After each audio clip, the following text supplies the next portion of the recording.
145 CRPC क्या है, किस तरह आप इस कार्रवाई में ज़मीन को अटैच करवा सकते हैं और किस तरह आप अपना कब्जा बहाल करवा सकते हैं, आज की इस वीडियो में कवर करेंगे।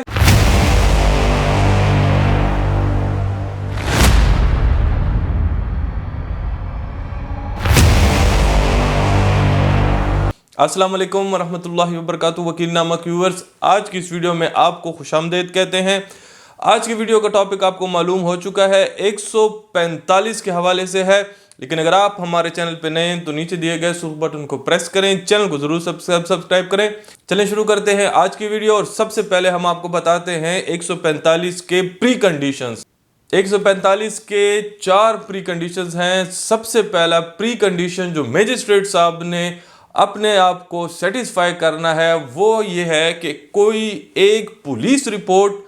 उनके सामने होना ज़रूरी है, या फिर कोई भी इंफॉर्मेशन किसी भी सूरत में किसी भी तरीक़ेकार से अगर उनके सामने रखी जाती है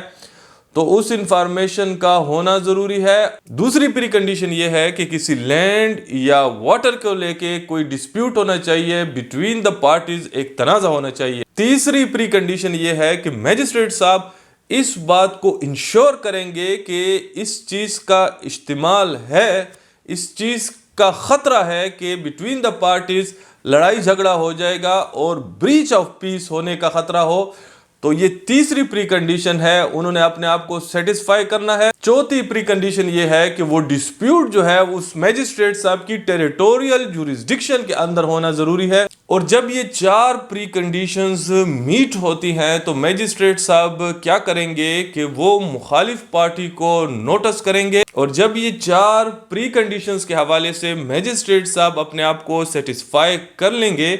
तो उसके बाद वो एक रिटन ऑर्डर करेंगे और उस रिटन ऑर्डर की रूह से वो मुखालिफ पार्टी को नोटिस करेगा और वो अपने इस ऑर्डर में उस सेटिस्फेक्शन की बुनियाद ग्राउंड्स लिखेगा, मैं किस बुनियादों के ऊपर सेटिस्फाई हुआ हूँ कि डिस्प्यूट भी है और वो डिस्प्यूट जो है वो ब्रीच ऑफ पीस उससे हो सकता है।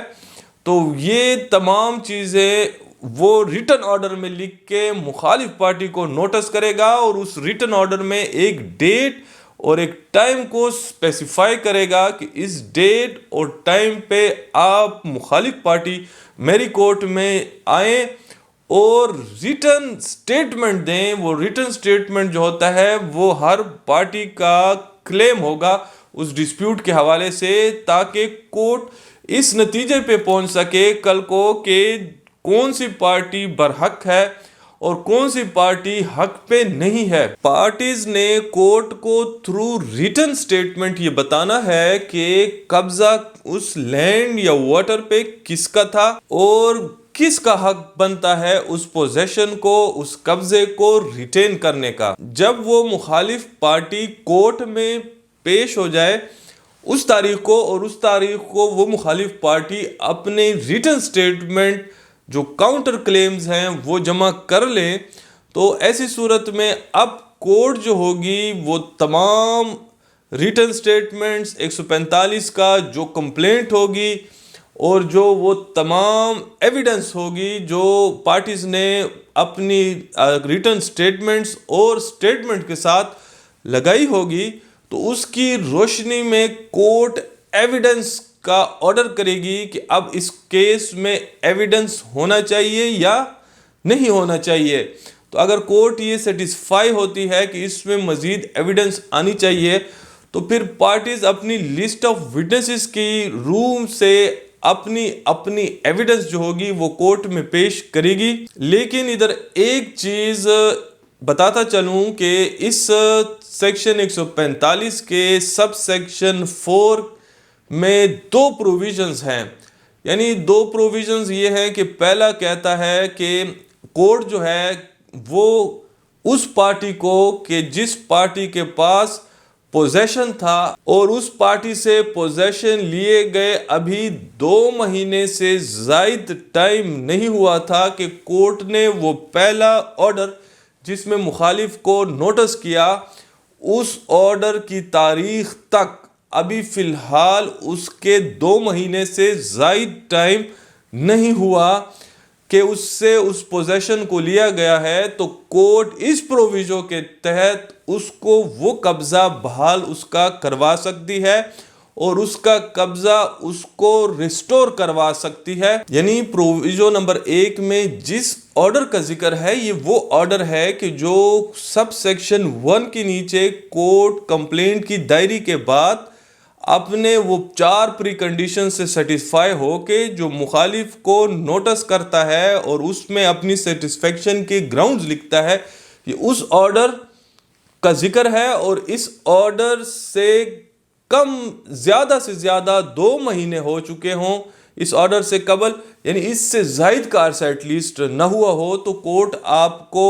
اس آرڈر کی روح سے آپ کو اس پروویژن کی روح سے آپ کو قبضہ زمین کا یا اس پانی کا واپس دلا سکتی ہے۔ اس کے علاوہ پروویژن نمبر 2 یہ کہتا ہے کہ اگر کورٹ یہ سمجھتی ہے کہ کوئی ایسی ایمرجنسی بنیادیں ہیں جس کی وجہ سے کورٹ فی الفور اس پراپرٹی کو اٹیچ کرے، اور اس کا اٹیچ ہونا اگر آج نہیں ہوتا تو کل کو خطرہ ہے کہ بریچ آف پیس واقع ہو جائے، تو کورٹ اس پراپرٹی کو فی الفور ایمرجنسی بنیادوں پہ اٹیچ کر سکتی ہے، خود سے اٹیچ کر سکتی ہے، اور کسی پارٹی کو اس کا قبضہ نہ دے کے کورٹ خود اس کو اٹیچ کر کے اس زمین کے لیے کیئر ٹیکر کو مقرر کر سکتی ہے۔ اب سب سیکشن 6 145 کا یہ کہتا ہے کہ جب تمام میٹیریل کورٹ کے سامنے آ جائے، انہوں نے ایویڈنس پہ ایڈیوس کر لی ہے، اب تمام ایویڈنس اور کاؤنٹر کلیمز کی موجودگی میں جب کورٹ اس نتیجے پہ پہنچے کہ اس کا قبضہ جو ہے وہ فلاں پارٹی کے پاس ہونا چاہیے، تو پھر کورٹ اس پارٹی کو اس کا قبضہ جو ہے وہ دلا سکتی ہے اور یہ ڈائریکشنز کر سکتی ہے کہ یہ قبضہ تب تک ویلڈ ہوگا کہ جب تک کوئی کامپیٹنٹ کورٹ کی جورسڈکشن جو ہے اس میں انٹرٹین کر کے وہ کورٹ فائنلی اس کے قبضے کے حوالے سے ڈیسائیڈ نہ کر لے۔ یہ جو کمپیٹنٹ کورٹ یہاں مراد ہے وہ سول کورٹ ہے، کہ اگر کوئی پارٹی اس کے بعد، کیونکہ یہ کرمنل پروسیڈنگ تھی کرمنل پروسیجر کورٹ کی نیچے، اگر سول کورٹ جو الٹیمیٹ جورسڈکشن کی کورٹ ہے وہ کل کو اسی پراپرٹی کے حوالے سے لوگوں کے پارٹیز کے حقوق کا تعین کر دے، تب تک اس پوزیشن کو کورٹ سب سیکشن 6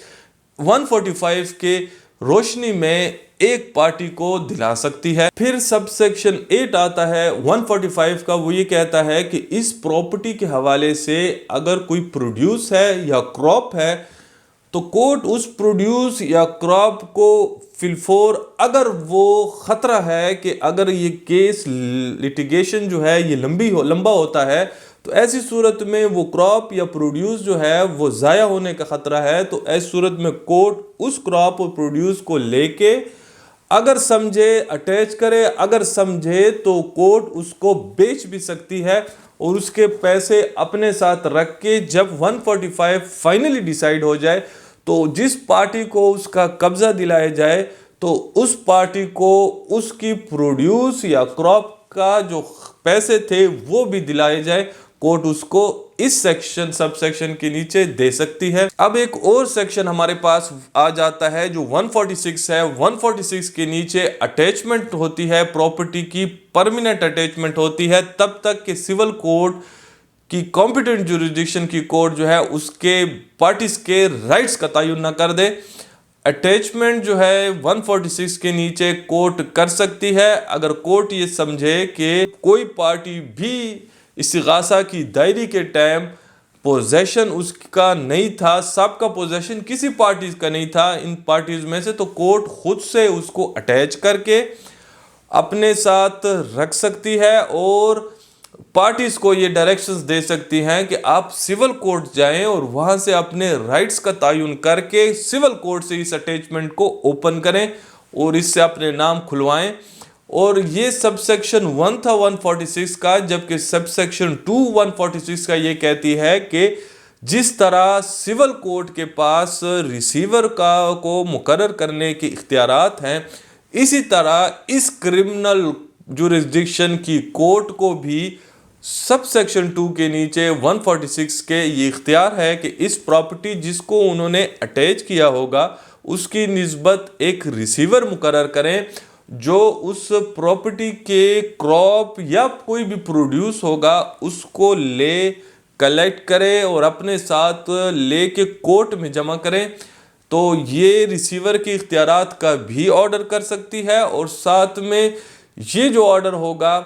इसकी रोशनी में ये भी साथ में ऑर्डर होगा कि अगर इस दौरान या कल को बाद में कोई सिविल कोर्ट कोई रिसीवर मजीद मुकर्रर करता है, कोई दीगर रिसीवर मुकर्रर करता है, तो ये रिसीवर जो होगा ये पाबंद होगा उस रिसीवर को इस अटैच प्रॉपर्टी का पोजेशन देने का और ये उससे मुबरा हो जाएगा अपनी जिम्मेदारियों से, जबकि आगे जिम्मेदारी उस रिसीवर की होगी कि जो सिविल कोर्ट की तरफ से उसकी तैनाती हुई होगी। तो ये था 146। तो उम्मीद है कि आज की ये वीडियो 145 और 146 के हवाले से आपको पसंद आई होगी। अगर आपको वाकई वीडियो पसंद आई है तो नीचे दिए गए सुर्ख बटन को प्रेस करें, चैनल को ज़रूर सब्सक्राइब करें, साथ में बेल आइकन को प्रेस करें और अपने दोस्तों के साथ शेयर करें। आज के लिए इतना ही, इजाज़त चाहते हैं। अल्लाह हाफिज़। पाकिस्तान जिंदाबाद।